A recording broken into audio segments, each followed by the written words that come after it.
Pukul 23.40 waktu Indonesia Barat di awal Desember 2025. Arus banjir bandang turun dari pegunungan Sumatera. Dalam hitungan menit, desa-desa berubah menjadi puing dan ratusan keluarga kehilangan segalanya.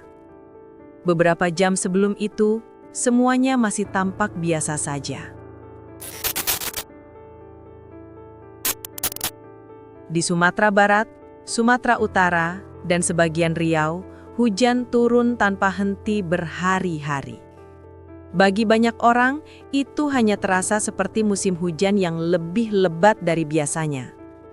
Orang masih makan malam, menonton televisi, menidurkan anak, menutup pintu rumah seperti malam-malam sebelumnya. Namun di balik tirai hujan, ada sesuatu yang berbeda. Curah hujan kali itu mencapai salah satu level tertinggi dalam beberapa tahun terakhir. Tanah di lereng-lereng gunung sudah jenuh air. Sungai-sungai terisi penuh sampai ke tepi.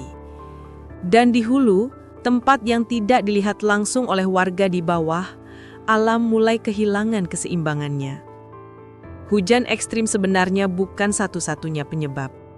Kerusakan di hulu sungai, erosi tanah, dan pembukaan lahan besar-besaran membuat tanah kehilangan daya serapnya.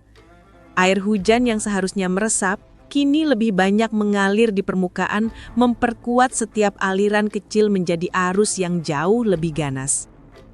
Sekitar pukul 19.15 waktu Indonesia Barat, debit air di beberapa titik pemantauan sudah berada di tingkat siaga.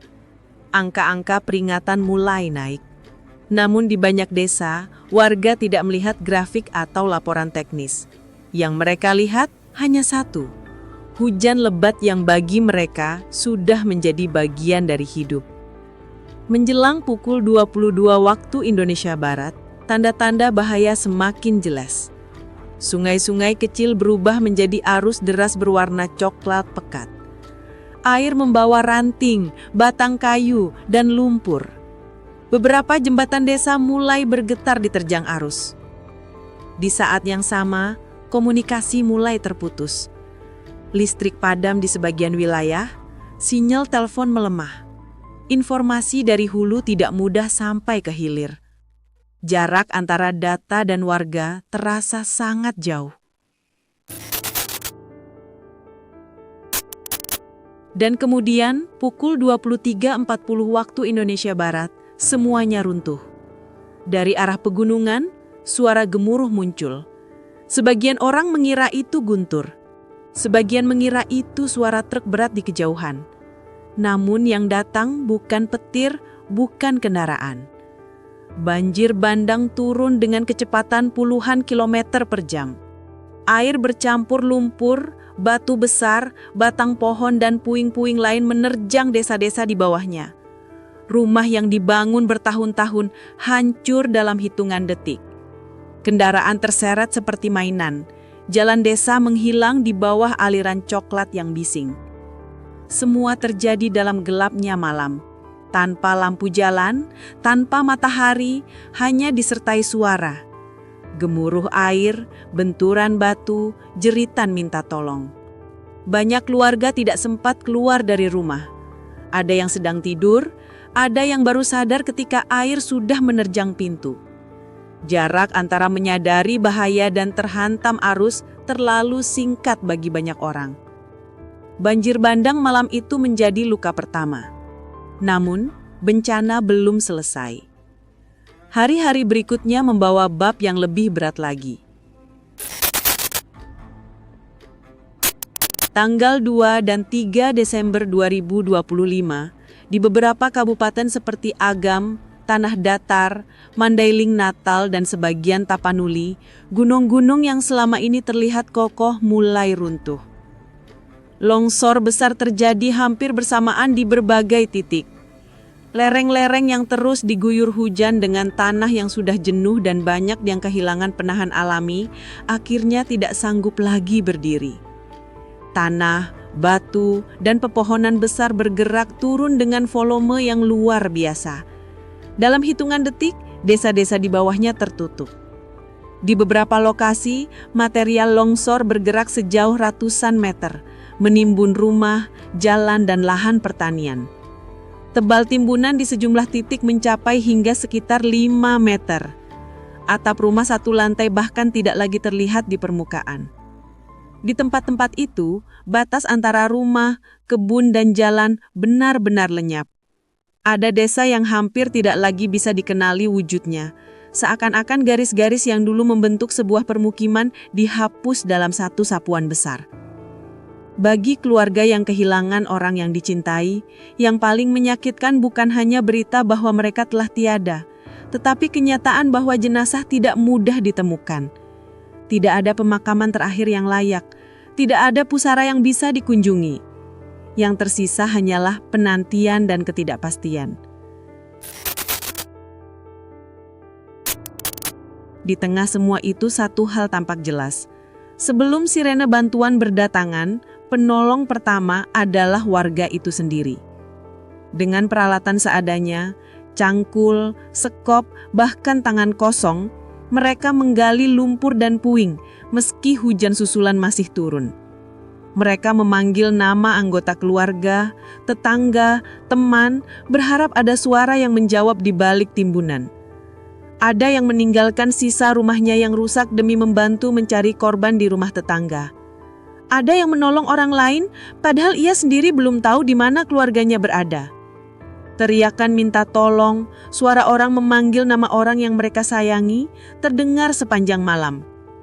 Namun, dengan medan yang berat dan waktu yang berjalan begitu cepat, tidak semua bisa diselamatkan. Sementara itu, listrik padam di banyak tempat. Jalan putus, komunikasi hilang. Desa-desa yang sebelumnya hanya 1 atau 2 jam dari kota, tiba-tiba terasa sangat jauh, seakan terputus dari dunia. Saat laporan kerusakan dan korban mulai terkumpul, negara bergerak. Ribuan personel TNI, Polri, Basarnas, relawan dan tenaga medis dikerahkan ke wilayah-wilayah terdampak. Helikopter digunakan untuk mengevakuasi warga di lokasi yang akses jalannya tertutup longsor ratusan meter. Logistik, mulai dari makanan, selimut, hingga obat-obatan, diupayakan masuk ke desa-desa yang terisolasi.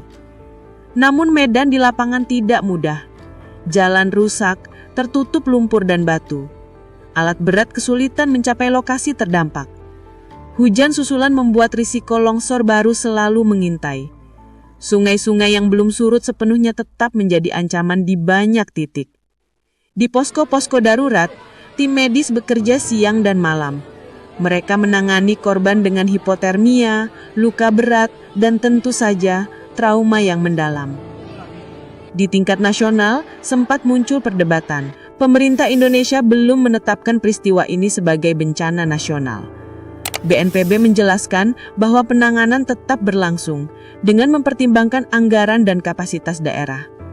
Sementara sejumlah pihak mendesak penetapan status nasional agar komando dan dukungan sumber daya bisa diperkuat. Di tengah situasi itu, beredar pula hoaks yang menyebut Presiden sudah menetapkan status bencana nasional pada 3 Desember. Cek Fakta menyatakan informasi itu tidak benar. Dalam bencana sebesar ini, informasi yang salah bisa menambah kebingungan di atas duka yang sudah begitu berat.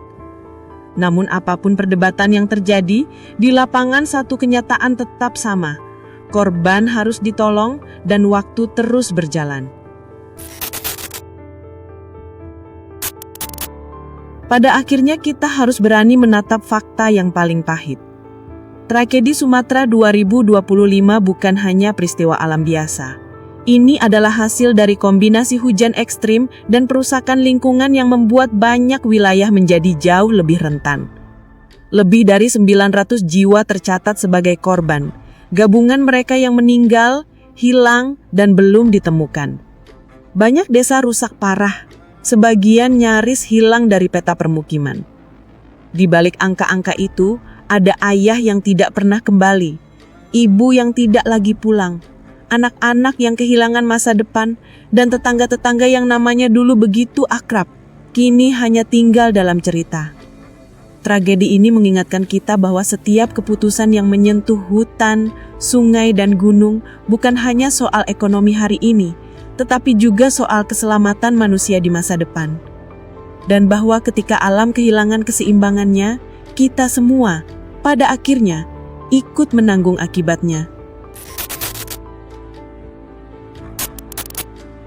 Di tengah semua luka yang belum sembuh, tidak banyak yang bisa kita lakukan dari jauh, selain mendoakan dan berjanji untuk belajar. Ya Tuhan yang Maha Pengasih, terimalah dengan sebaik-baiknya penerimaan mereka yang berpulang dalam tragedi ini. Berikanlah kekuatan bagi keluarga yang ditinggalkan, ketabahan bagi mereka yang harus memulai hidup dari awal. Lindungilah para petugas, relawan, dan tenaga medis yang bekerja tanpa lelah menolong sesama. Untuk mereka yang masih hilang, semoga segera ditemukan. Untuk yang selamat, semoga diberi kesehatan, kekuatan, dan harapan baru. Dan untuk Sumatera, semoga pulih, bangkit kembali, dan menjadi pengingat bagi kita semua bahwa menjaga alam dan mempersiapkan diri menghadapi bencana bukan pilihan tambahan, melainkan syarat agar kisah seperti ini tidak perlu terulang lagi. Amin.